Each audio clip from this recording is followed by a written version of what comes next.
Professor, dun po sa mga nabanggit nyo kanina, no, you're talking about yung mga duties na dapat ay ginawa nga po nitong auditor dito po sa issue ng confidential funds ni VP Sara. So, nagkulang po ang COA dito sa pag-audit sa Confi Funds si VP Sara? Hindi naman sila nagkulang. Mm. Hindi naman pwedeng sabihing nagkulang. Mm.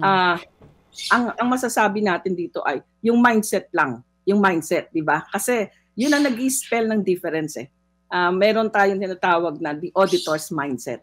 Yung nakukuha mo kaagad, what is the next step? What is the next to go further and follow the trail. Kasi nakastick lang yung audit doon sa regulation na sinasabing this is confidential in nature. Nakalimutan yung dulo.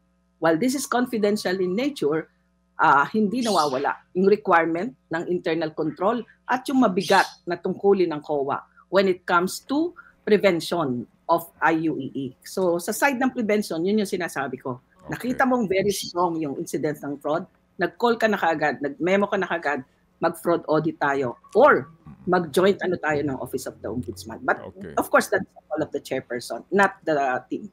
Okay. Kasi po, binabanggit po ni Heidi na IGFAO ay yung Intelligence and Confidential Fund Audit Unit, no? Ito po iyon. So kumbaga, Heidi, ang prinsipyo dito, kung sa simula pa lang ng paggasta doon sa mga withdrawals at sa kanilang pagsumite ng liquidation, nakita na dapat ng audit unit na may red flag at naging dahilan para hindi napayagan yung further release pa ng confidential fund. That's it, ano? Tama po yun. At ulitin ko ulit, ang unang tinanong muna magkano ba ang fidelity bond nito? Kasi kakabahan ka na dapat. Ito yung preventive side ng audit, di ba? Sabi natin, duty natin yun, yung prevention di ba?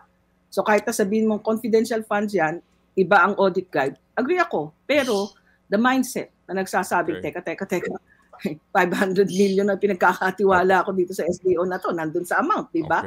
Ako kagad maglalaro. Magkano ang bond dito? Baka naman naitanong din. Hindi naman natin alam. Baka naman naitanong at baka naman maayos ang band.